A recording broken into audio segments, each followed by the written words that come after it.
yaxşı yel bo'ldi. Bağlarda seyragana bulbul bo'ldi.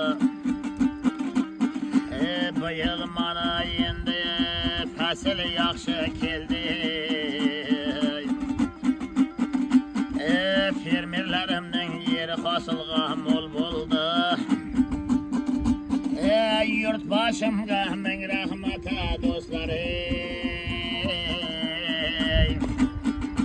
Surxondaryoda dehqon bobolarimning dehqonchiligi piyoziyam pul bo'ldi.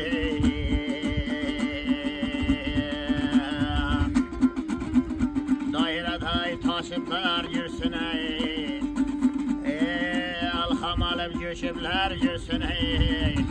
Chekka bir qishloqlarda shunday dehqonlarni o'ylagan yurtboshim yuzlardan oshib yursin. Yomon odam qochganday yurtboshimga ming rahmat. Dehqonlarning yo'lini qarang ochganday.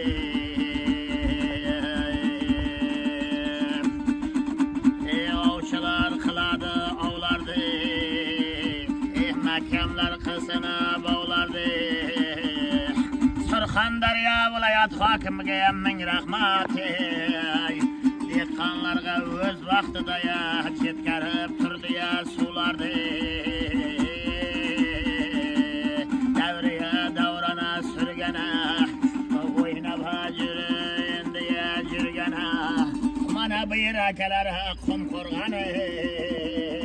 Qumqo'rg'onning hokimiga ham ming rahmat. Dehqonning holidan xabar olgan. Sayragan bugun til bo'ldi, obod bo'lgan yer bo'ldi. Piyoz mana do'stlar, bugun 5000 kilosi pul bo'ldi. Osmonda yorug' oy bo'lsin, ko'zlar mangrab qo'y bo'lsin. Mana piyoz pul bo'ldi.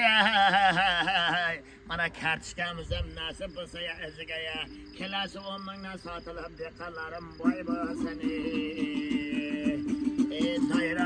Doiralar bo'lmasin sayoz. Kunlar qancha o'tkardi ayoz. Mana pul bo'ldi bugun do'stlar Surxonda piyoz. Osmonda yorug' oy bo'lsin, el xalqimiz boy bo'lsin.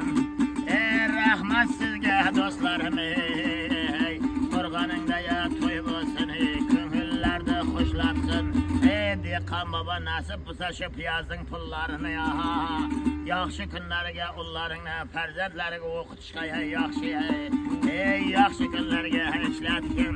To'ylarni qarang boshlatgin. Qanday yurtga bunday to'y yarashadi. Xalqidagi podshosi odil yurtga bunday to'ylar yarashadi. Osmonda yorug' oy bo'ladi. Mana endi Surxonimda dehqonchilik pul bo'ldi. Har kuni bayram to'y bo'lar.